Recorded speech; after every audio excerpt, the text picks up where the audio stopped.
ভারতবর্ষে যে কটি রাজনৈতিক দল রয়েছে সবকটা রাজনৈতিক দলের দিকে যদি আপনারা তাকান, আপনারা দেখবেন কোনো না কোনো দলের বিরুদ্ধে দুর্নীতির অভিযোগ রয়েছে।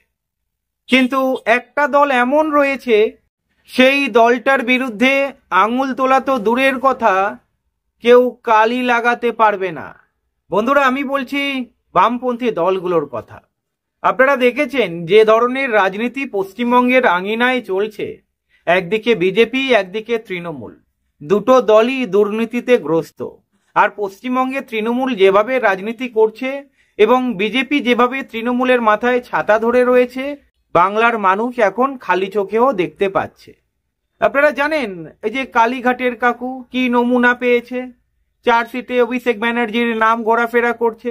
অভিষেক ব্যানার্জি এবারে ময়দানে নেমেছে, বুঝতেই তো পাচ্ছেন হাতে ঘা লেগেছে। তবে কি বলুন তো, আপনারা যেটা ভাবছেন যে এবারে হয়তো জেলে যাবে, চিন্তা করবেন না। দুটো দরজা রয়েছে, একটা দরজা দিয়ে ঢুকবে আর বিজেপি আর একটা দরজা দিয়ে গেট পাস করিয়ে দেবে। আমরা দেখেছি এজেন্সিগুলো কিভাবে কাজ করে। ছাড়ুন এইসব কথা, আপনারা অনেক শুনেছেন, বিভিন্ন টিভি চ্যানেলে নিউজগুলোতে সারাদিন এইসব খবর চলছে। তবে বামপন্থীদের খবর দেখানোর জন্য ওই টিভি চ্যানেলের কাছে টাইম নেই। তাই আমার চ্যানেলে যদি আপনারা চোখ রাখেন, অবশ্যই বামপন্থীদের খবর পাবেন। আজকের পশ্চিমবঙ্গের কোনো খবর বলবো না, আজকের খবর বলবো কেরালার খবর। আপনারা জানেন এলডিএফ কেরালাতে রয়েছে সরকার গঠন করে, সেই কেরালাতেই আবার বামপন্থীদের জয়। কেরালাতে 13টা জেলার মধ্যে 30টা জেলায় পঞ্চায়েত এবং পৌরসভার উপনির্বাচন হয়েছিল। সেই উপনির্বাচনে বামেদের বিপুল জয়লাভ হয়েছে। গণনার পরে দেখা গিয়েছে 30টা আসনের মধ্যে এলডিএফ মানে লেফট ডেমোক্রেটিক ফ্রন্ট 17টা আসন পেয়েছে। কংগ্রেস সমর্থিত ইউডিএফ ফ্রন্ট পেয়েছে 12টা আসন এবং এসডিপিআই একাই লড়ে একটা আসনে জয়লাভ করেছে। এখানে অবশ্য কংগ্রেস তৃতীয় স্থানে চলে গিয়েছে।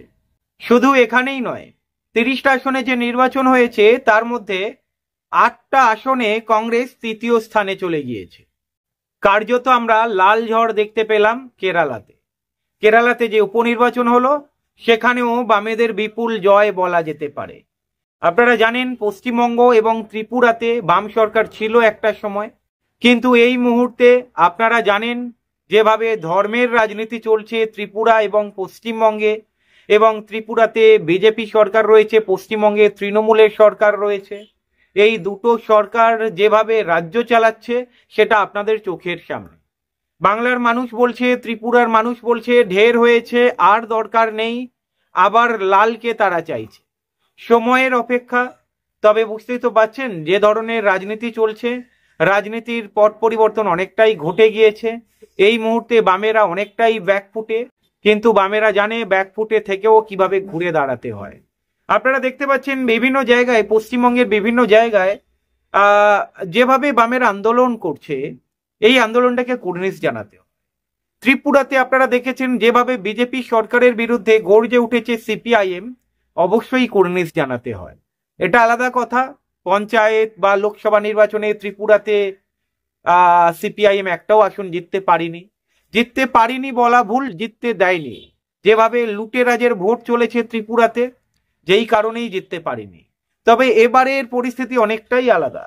যেভাবে বিগত 8-9 মাসে বামেরা ঘুরে দাঁড়িয়েছে, মানুষের দুয়ারে দুয়ারে পৌঁছেছে, বলাই যেতে পারে মানুষের সায় পেয়েছে। এবারে যখন ত্রিপুরাতে বিধানসভা নির্বাচন হবে, আপনারা দেখে নেবেন লাল ঝান্ডা উঠতে চলেছে ত্রিপুরাতে। আর পশ্চিমবঙ্গের রাজনীতিতে যদি আপনারা দেখেন, এখনো পর্যন্ত বামেরা শূন্য রয়েছে। তবে এই দলকে শূন্য থাকা মানায় না। যেভাবে মানুষের জন্য লড়ছে, বিভিন্ন দাবি দাবা নিয়ে লড়ছে, সময় সব কথা বলে দেবে। বাংলার মানুষ দেখতে পাচ্ছে বিজেপি তৃণমূলের রাজনীতি। অভিষেক ব্যানার্জি জেলে যাবেন কি যাবেন না, চাকরি দুর্নীতি কাণ্ডে ওনার নাম আছে, আপনারাও জানেন, চার্জশিটে উঠে এসেছে। অভিষেক ব্যানার্জি নিজেই মুখ খুলেছে এই বিষয়ে, ভয় পেয়েছে কিনা জানি না। তবে বুঝতেই তো পারেন, যেটা প্রথমেই বলেছিলাম, দুটো দরজা রয়েছে। একটা দরজা থেকে হয়তো জেলে ঢুকবে, আর একটা দরজা আছে খালি, যেটা বিজেপি রেডি করে রেখেছে হয়তো, আর একটা দরজা থেকে বেরিয়ে আসবে। কারণ তথ্য প্রমাণ না থাকলে তো কিছু করার নেই। এখানে আদালতও কিছু করতে পারবে না। তাই বাংলার মানুষকে জানতে হবে, বুঝতে হবে, দুটো দলকে চিনতে হবে। আমি আশা করব নিশ্চয়ই বাংলার মানুষ জানছে, চিনছে।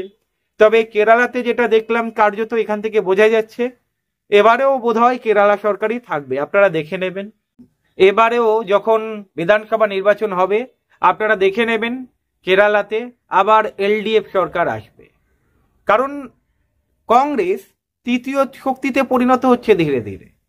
এলডিএফ এর সঙ্গে ফাইট করার মতো কোনো দল নেই।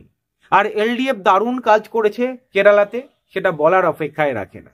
এবারে পশ্চিমবঙ্গের পালা বদল হবে কিনা জানি না, তবে বামেরা আর শূন্য থাকবে না, এটুকু কনফার্ম। আপনাদের কি মনে হয় কমেন্ট করে জানাবেন। ভালো থাকবেন।